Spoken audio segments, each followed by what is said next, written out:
What advice do you wish somebody would have told you when you were starting off versus what you know today even?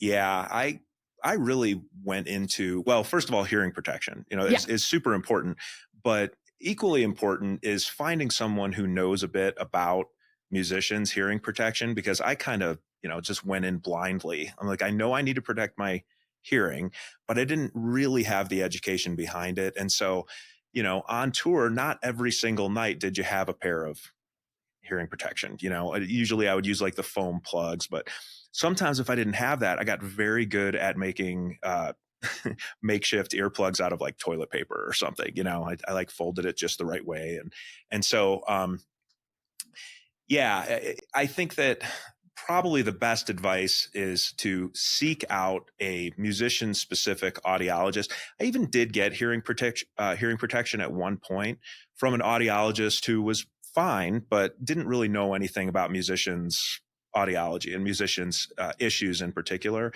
And that's okay, but I really wish I had found someone who knew a bit more about that, because I just said, I'm worried about my hearing. I just want the best, the strongest protection. And sure enough, he said, okay.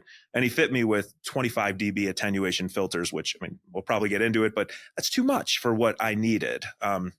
So yeah, going to someone who can really give you more detail about what's going to work for your particular situation, for your instrument, for your workload, how often are you playing, that all makes a difference.